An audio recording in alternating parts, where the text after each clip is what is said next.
أعوذ بالله من الشيطان الرجيم بسم الله الرحمن الرحيم الحمد لله رب العالمين والصلاة والسلام على سيد المرسلين وعلى آله وصحبه أجمعين رب اشرح لي صدري ويسر لي أمري واحلل عقدة من لساني يفقه قولي سبحانك لا علم لنا إلا ما علمتنا إنك أنت العليم الحكيم ولا حول ولا قوة إلا بالله العلي العظيم. Kitab Penawar bagi Hati, muka surat 22. Muka surat 22 bahagian ke-12 daripada atas. Qala al-muallifu rahimahullahu ta'ala wa nafa'ana bi'ulumihi amin. Dan lagi jantung itu, yakni hati nurani itu, tempat berperang akal dan hawa nafsu, maka akal itu menyeru ia kepada kebajikan dan hawa nafsu menyuruh ia kepada kejahatan. Dan lagi pula jantung itu, yakni hati nurani itu, hati rohani itu. Dan lagi jantung itu, yakni hati rohani, tempat berperang akal di sebelah malaikat, dan hawa nafsu cenderung kepada sebelah syaitan. Maka akal itu menyeru ia kepada kebajikan dan hawa nafsu menyeru ke ia hawa nafsu kepada kejahatan. Ini sambungan sebab kerana yang kelima daripada 5 sebab 5 kerana. Kenapakah wajib atas kita memelihara hati rohani kita daripada sifat-sifat yang dicela, dan wajib atas kita menghiasi hati rohani kita dengan segala sifat yang dipuji. Didatangkan 5 kerana. Kerana yang pertama, kerana Allah Ta'ala mengetahui apa yang ada di dalam hati kita, walaupun orang tak tahu apa yang ada di dalam hati kita, tetapi Allah mengetahui apa yang ada dalam hati kita. Maka sebab itulah wajib kita pelihara hati daripada segala sifat-sifat yang dicela, yang mana maksiat hati di atas dunia ni orang tak tahu, tapi sampai ke mahsyar sekalian kejahatan kita akan dibentang di mahkamah terbuka di hari akhirat, di padang mahsyar. Maka orang, seluruh makhluk Allah akan mengetahui kejahatan kita, termasuk kejahatan yang terlindung pada masa kita hidup sekarang. Sekarang orang hanya nampak kejahatan zahir. Kejahatan zahir orang nampak, tapi kejahatan hati orang tidak nampak atas dunia. Jikalau kita tidak bertaubat kepada Allah, jikalau tidak diampuni oleh Allah daripada maksiat kejahatan hati kita, yang tersembunyi di atas dunia akan terbuka di hadapan sekalian makhluk Allah di hari akhirat. Jadi atas dunia orang tak tahu, tetapi Allah mengetahui. Itu sebab yang pertama. Sebab yang kedua, kerana hatilah tempat tilik Allah Subhanahu wa taala, sama ada menerima ataupun tidak kebajikan yang kita lakukan. Kebaikan sesama manusia, orang kira zahir je, kok zahir kita buat baik, orang pun puji kita. Ni kebaikan sesama kita. Orang suruh apa-apa kita buat, kita akan dipuji dan kita akan diupah. Hati kita berkenan ke tak berkenan, orang tak tahu tu. Tu hak sesama kita. Adapun kita menunaikan perintah Allah Subhanahu wa taala, sama ada kita menunaikan perintah Allah itu diterima ataupun tidak, Allah Taala tilik sampai ke hati. Kalau hati kita betul, maka Allah Ta'ala akan terima kebaikan yang kita lakukan. Tapi nak panggil kebaikan yang kita lakukan hak zahir ni, contoh semayang lah, kita buat mudahnya. Nak panggil kebaikan hak zahir yang kita lakukan adalah kebaikan yang dilakukan dalam keadaan kita berakidah, dan perbuatan baik yang kita lakukan sebagaimana yang diperintah oleh Nabi sallallahu alaihi wasallam. Bawa panggil kebaikan, bawa panggil ketaatan. Tetapi kalau rupa kebaikan, rupa ketaatan tanpa akidah, itu bukan kebaikan dan ketaatan. Kalaulah rupa kebaikan ketaatan tapi tanpa ilmu, ketika kita melakukan rupa kebaikan dan ketaatan, itu bukan kebaikan dan ketaatan. Itu awal-awal lagi dah derhaka kepada Allah Subhanahu wa taala. Yang disebut ni kebaikan, ketaatan. Nak panggil kebaikan, ketaatan, yang pertama orang yang berakidah, orang yang mentauhidkan Allah, yang melakukan kebaikan ketaatan serta kebaikan ketaatan. Contoh semayang dengan ilmu, boleh panggil kebaikan dan ketaatan.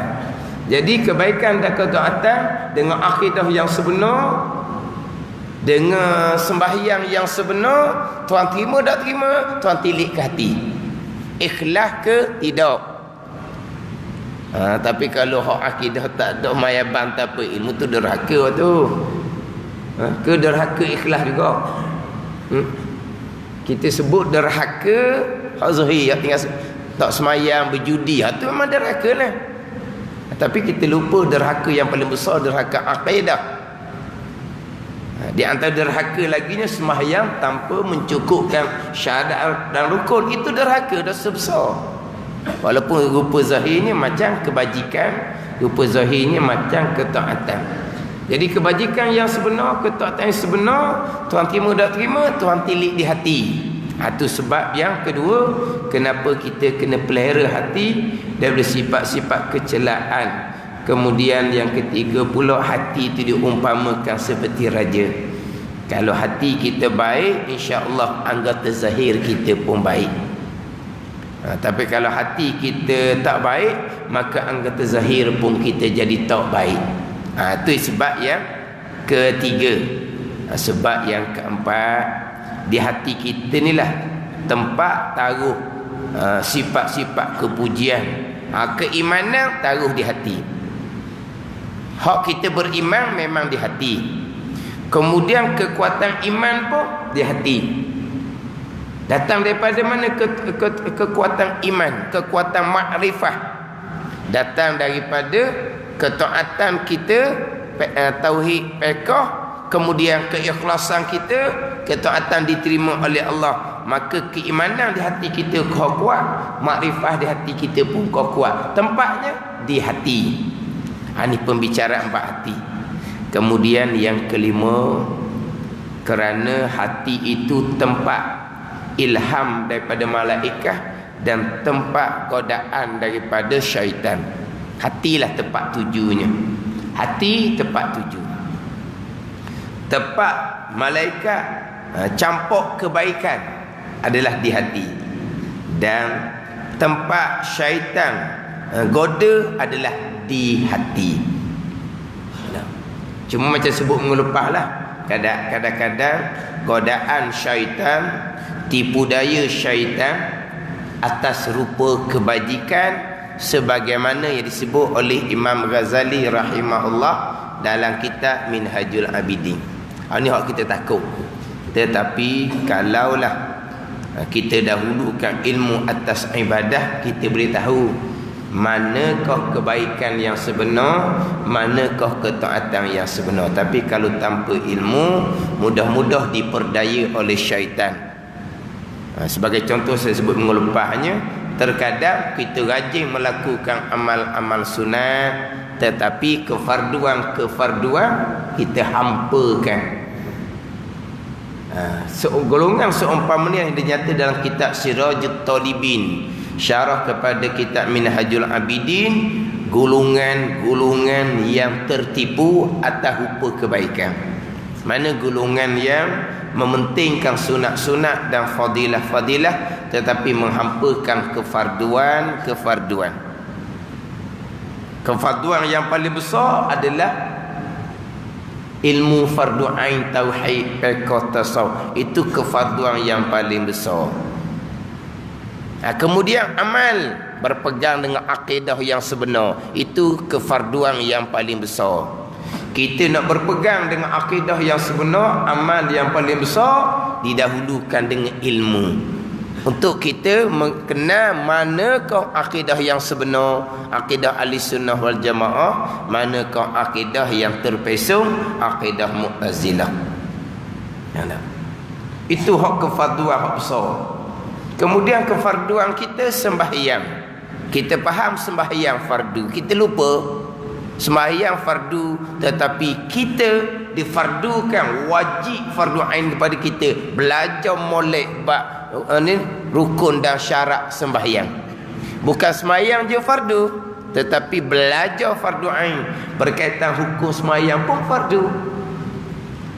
Tapi kadang-kadang kita nampak rajin sembahyang, tapi kefarduan belajar ilmu tidak ada. Kefarduan belajar ilmu tidak ada. Macam mana sembahyang kita betul ke tak betul? Kalau tak betul, zanbun kabir, dosa besar. Kadang-kadang kita hampakan kefarduan belajar ilmu tasawuf hak fardu ain kepada kita. Ilmu tasawuf hak fardu ain kepada kita. Terkadang kita belajar ilmu tasawuf fardu ain, tapi amalnya tidak.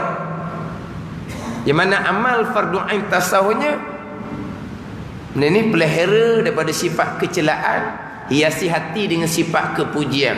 Ilmunya kena tahulah mana sifat kecelaan. Amalnya pelihara hati daripada sifat kecelaan. Ilmunya kena tahulah sifat kepujian. Amalnya hiasi hati dengan sifat kepujian. Kadang-kadang ni dihampakan, tapi rajin buat ibadat sunat. Ini di antara tipu daya syaitan. Yang mana syaitan terkadang tipu daya atas rupa kebajikan, tapi bukan kebajikan yang sebenar. Ada ni. Jadi kita yang ingat ke hak ditipu oleh syaitan, hak kita kata kok jadi mainan syaitan je, maknanya memang turut syaitan. Hak nampak berat-berat tu lah. Kita orang duduk masjid, kita orang taat, kita duduk masjid, dapat rupa taat, tapi macam mana akidah? Macam mana akidah?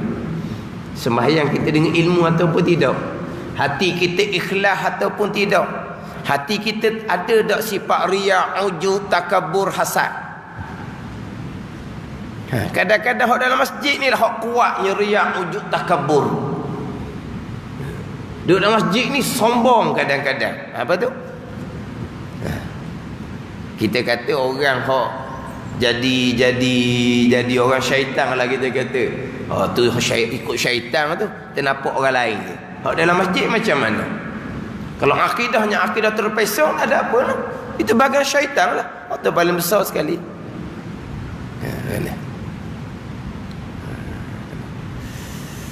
Sebab tu kadang-kadang kita rasa macam suka je dengan apa yang kita lakukan, amal kita. Tapi kalau kita tidak dahulukan ilmu, macam mana kita nak pastikan yang kita suka dengan amal kita tu betul amal yang sebenar? Yalah, masing-masing suka. Hak berahi ngaji Quran, dia rasa suka ngaji Quran. Orang berakhir berzikir dia rasa suka berzikir. Orang berakhir sembahyang sunat dia rasa suka sembahyang sunat. Contohnya. Tapi suka kita tu sebenar ke tak? Datang dari malaikah ke tak? Tengoklah akidah kita betul ke tak? Kalau akidah salah, baca Quran tidak berpegang akidah Al-Quran, Quran laknat balik. Hak kita suka tu, itu ada tipu daya daripada syaitan. Asyik kita, suka kita, tapi sebenarnya kita duduk dalam derhaka kepada Allah Subhanahu wa taala.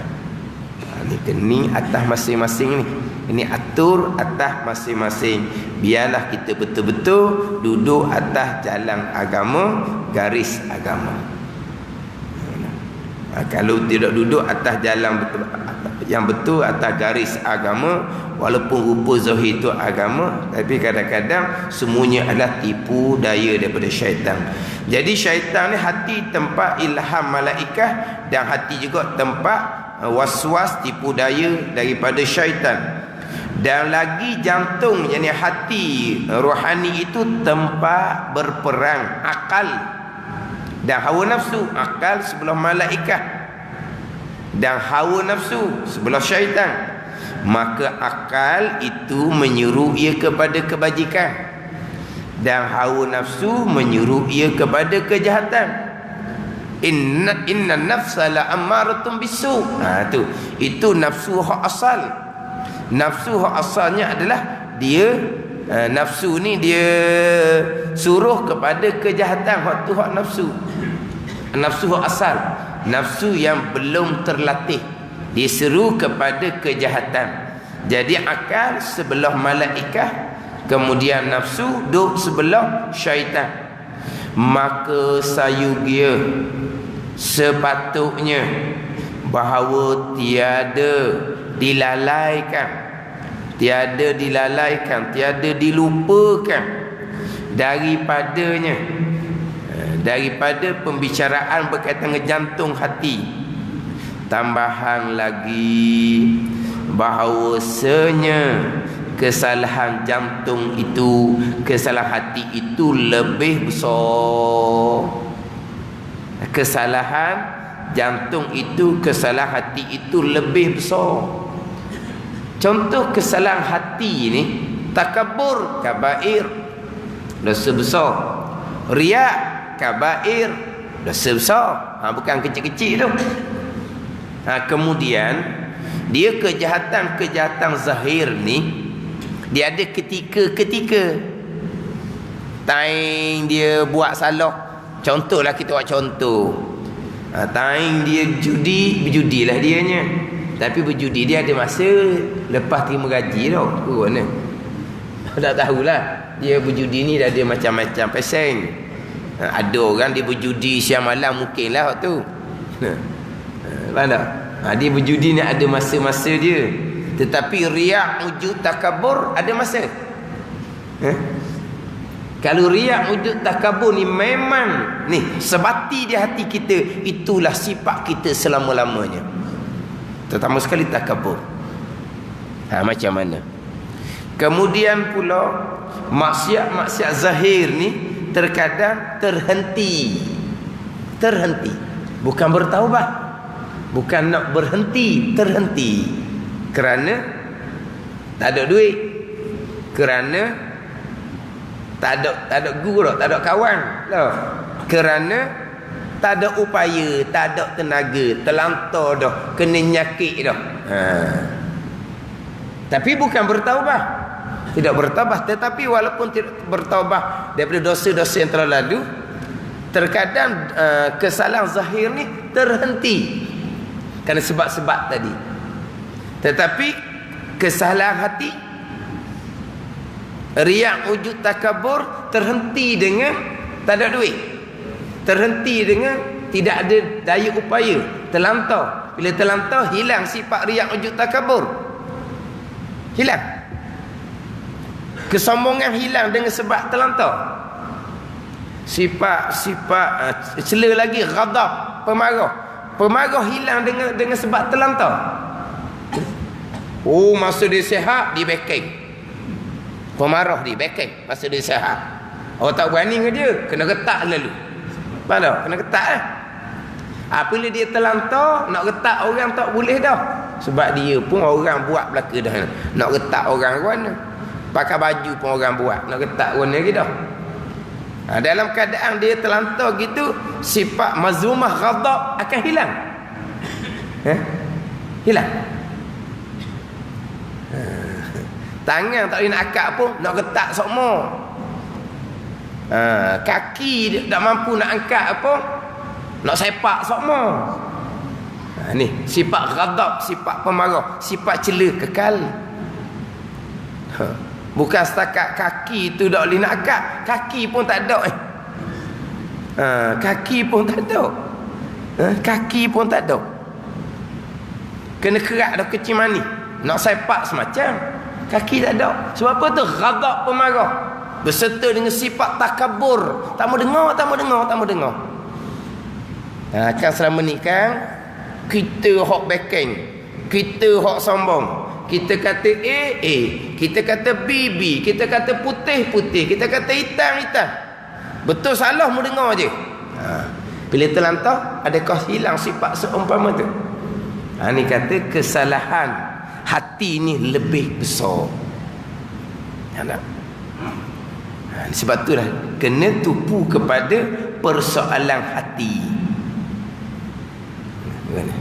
Ni kita boleh muhasabah sendirilah.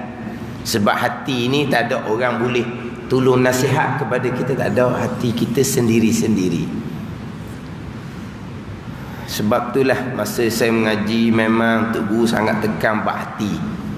Sungguh tekan bab hati. Bab tauhid pekoh, kita duk ngaji pondok, waktu memanglah waktu pengajian asas. Tasawuf pun pengajian asas. Tapi kenapa Tugu tekan bab hati? Sebab kita mengaji ilmu akidah. Kita tahu akidah yang sebenar, kita tahu akidah yang tidak sebenar. Dari segi amal kita,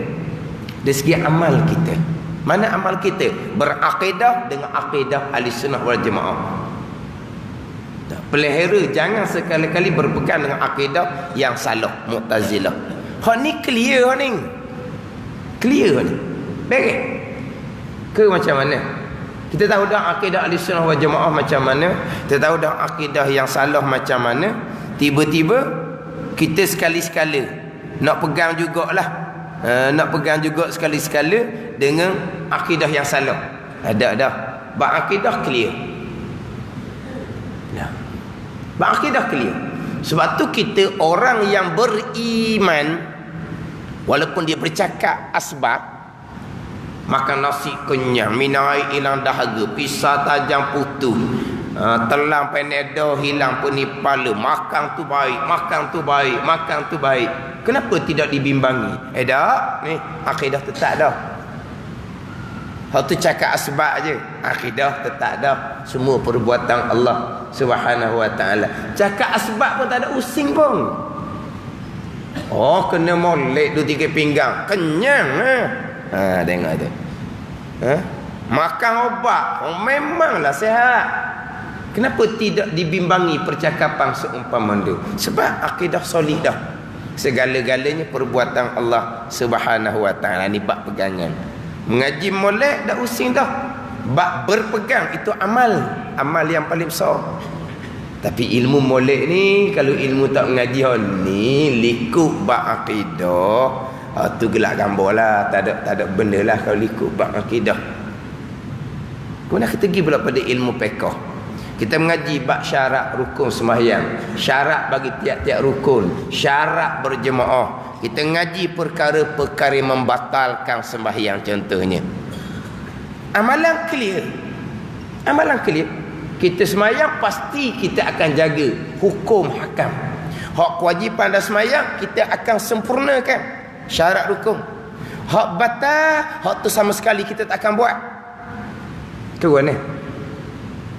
Tak ada main pelik jangan sekali. Nak semayang buat kes yang batal ada. Jadi bab amal fiqh clear. Faham tak? Tapi ilmu kena ada tu. Kalau ilmu fiqh pun tak belajar semayang dah, tu tak bicara tu. Kau rasa macam mana? Kita belajar akidah. Berpegang tu amal. Ada masalah. Kita belajar bab fiqh, kita jaga hukum semayang, baik, masalah? Tak ada masalah. Kita jaga ikut hukum. Kita belajar ilmu tasawuf berkaitan dengan sifat-sifat cela. Hak belajar ni, kalau hak tak belajar, tak ada cela-cela, tak ada baik-baik lah, tidak tahu pun. Kita belajar dah sifat cela, kita belajar dah sifat terpuji, kita belajar sifat cela. Dengan sifat riya, ujub, takabur, kita belajar belakang. Ghadab, kita belajar belakang. Ni kikir, kedekut, kita belajar. Kasih akan dunia, kasih akan harta, kita belajar. Ni cela belakang ni. Macam mana amal? Macam mana amal? Pastikan hati kita tak ada sifat riya, tak ada sifat ujub, tak ada sifat takabur. Macam mana? Kita belajar pula sifat mahmudah, dengan zuhud, dengan sabar, dengan syukur, dengan ikhlas, dengan tawakul, dengan redha, dengan ingat akan mati. Ni mudah-mudah kena amal ni.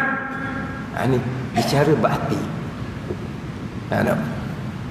Tetapi kalau ilmu bab tasawuf tak ada lah. Hak fardu ain ni, hak fardu ain. Ni cerita fardu ain sekurang-kurangnya. Tapi amalnya macam mana? Sebab tu di antara pesanan-pesanan guru saya nya, mengajar jangan lupa. Mengajar tauhid fiqh tu fardu ain. Jangan lupa hak ilmu tasawuf. Memanglah kena ajarlah ilmu tasawuf fardu ain. Tapi kenapa tu guru pesan? Mengajar tauhid memang kena mengajar waktu ilmu yang pertama. Kalau ajar ilmu agama tauhid tidak didahulukan, bukan. Ajar ilmu fiqh mesti tu fardu ain. Kenapa tu gua tekan ilmu tasawuf? Sebab kita ajar ilmu pegangan, kita ajar ilmu fiqh, tak ada nak betul orang mengajar dah. Nak betul mana? Dia mengajar akidah ahli sunnah, dia berpegang akidah ahli sunnah. Dia mengajar bab syarat rukun semayang, dia semayang jaga syarat rukun. Tapi kenapa kena ajar ilmu tasawuf? Sebab ilmu tasawuf tu akan peringat kepada orang yang mengajar tu sendiri. Peringat pada orang mengajar. Kalau bab pegangan, orang mengajar, orang belajar pun bab pegangan clear. Ada. Orang belajar pun bab fiqh clear, hak amalan dia. Tak ada using tu. Tapi dalam bab hati, jadi orang yang mengajar kadang-kadang dia tak ada guru dah kepada dia. Tak ada guru. Faham tak? Orang belajar dia ada guru. Orang yang mengajar, mana guru dia? Guru dia kita tasawuf lah. Sebab apa? Sebab nak pastikan kita yang mengajar ni beramal dengan hak ilmu tasawuf. Sebab apa? Amal tasawuf ni lok-lek. Dia turun naik. Tawakul turun naik. Ikhlas turun naik. Redha turun naik. Syukur, sabar, zuhud turun naik. Faham tak? Jadi nak peringat ni pada orang mengajar, dengan mengajar lah. Dengan mengajar. Ini berkait dengan ilmu bab hati. Ilmu bab hati. Kena ulang sama-sama, bukan kerana kita tak pandai. Kerana amalan kita tu. Amalan bukan kerana tak pandai. Kita mengaji kitab Penawar Bagi Hati, faham 10 sifat mazmumah, faham 10 sifat mahmudah. Bab ilmu tak ada masalah dah. Kita boleh sentiasa mutalaah kitab kita, baca kitab kita. Tapi kenapa kita nak mengulang-ulang belajar? Sebab kita nak amal tu, biar ada peringatan sama. Orang mengajar kenapa nak ulang-ulang mengajar? Sebab amal hati masing-masing. Amal hati. Bagaimana? Hak ni, hak pesanan, hak tu tugu saya lah. Hak berkaitan ilmu tasawuf. Tapi jangan lupa, nak bicara ilmu tasawuf, tauhid, fiqh, fardu ain. Sekarang ni orang tauhid, fiqh, fardu ain tak heran. Tasawuf, fardu ain pun tak heran. Dia ambil tasawuf tinggi. Tu tak sudut duduk ambil hal hak tu orang yang membelakangkan syariat. Ni kalau cerita apa-apa pun gelepar, marah. Tadi nasihat tak boleh. Jenis tasawuf tinggi ni tak boleh nasihat. Tu pelik kan. Kalau tasawuf tinggi tak boleh nasihat, jadi pelik. Orang tasawuf tinggi ni dia hati dengan tawaduknya, dengan rendah hatinya, rendah dirinya. bunyi nasihat, dia maknanya sentiasa terbuka untuk dinasihati. Sebab apa? Hati baik, hati lembut, hati tawaduk. Itu hak tasawuf sufi yang sebenar. Tapi kalau hak tauhid, fiqh, tasawuf fardu ain pun tak peduli, hak tu dah sudah bicara lah. Ini kita cerita hak yang mana kita ilmu tauhid kemah, ilmu fiqh fardu ain kemah, bukan soal aling ni, aling fardu ain. Kemudian hak tasawuf kemah, hak ilmu hak qada fardu ain. Kena berulang semua sebab amalan kita tu. Amalan kita nak mana ni pelihara daripada sifat cela tu, kadang-kadang kita pelihara, kadang-kadang kita langgar. Habislah. Jadi kesalahan hati itu lebih besar. Kita ingat az-zahir lebih besarnya. Ini cerita bab tasawuf. Tapi kesalahan paling besar adalah i'tikad di hati masing-masing. Itu kesalahan yang paling besar kalau beriktikad dengan i'tikad yang salah. Mana hak kata kesalahan hati lebih besar, sekurang-kurangnya paling rendah keras ia, tiada menerima pengajaran. Keras, tak nak terima pengajaran, nasihat apa tak boleh terima. Ni dan kesudahannya kufur. Ini hak paling dibimbangi.